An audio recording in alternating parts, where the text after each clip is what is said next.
Invitée de Michel Simès pour son podcast L'Intimiste, Léa Salamé s'exprimait pour la première fois sur le départ de Laurent Ruquier dont est en direct ce samedi 9 juillet.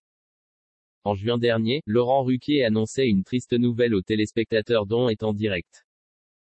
Après des années de bons et loyaux services sur France 2, le compagnon d'Hugo Manos a choisi de rendre son tablier.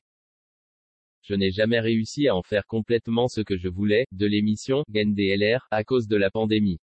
J'étais malheureux, expliquait-il récemment dans les colonnes du Parisien. S'il avait débuté seul aux commandes, l'animateur avait très vite été rejoint par Léa Salamé. Malgré une vraie complicité, la journaliste n'aurait pas pu faire entendre raison à son acolyte. La raison, même s'ils s'entendaient bien, ils n'ont jamais réussi à se coordonner.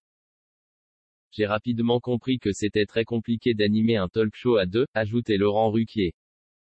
Depuis l'annonce du départ de l'animateur, la jeune femme n'avait pas souhaité prendre la parole.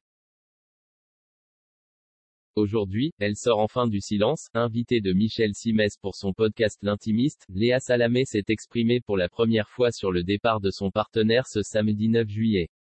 Et d'après la compagne de Raphaël Glucksmann, le présentateur des grosses têtes avait déjà exprimé son souhait de quitter l'émission bien avant de prendre la décision.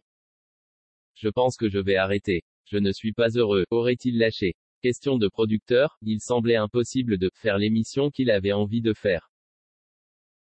En outre, il n'appréciait pas de devoir partager le plateau. La co-animation, c'est ce que Laurent Ruquier n'aime pas, expliquait Léa Salamé au créateur de Dr. Good. Il n'a pas envie de se faire chier *R. Il a suffisamment prouvé. Il a envie d'avoir une émission à sa main, qui lui ressemble.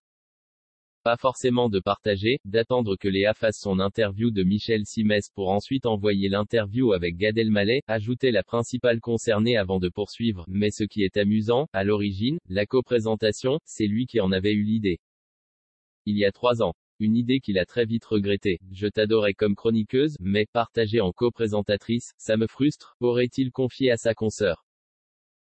Léa Salamé, quant à elle, estime qu'elle aurait pu continuer encore des années avec lui.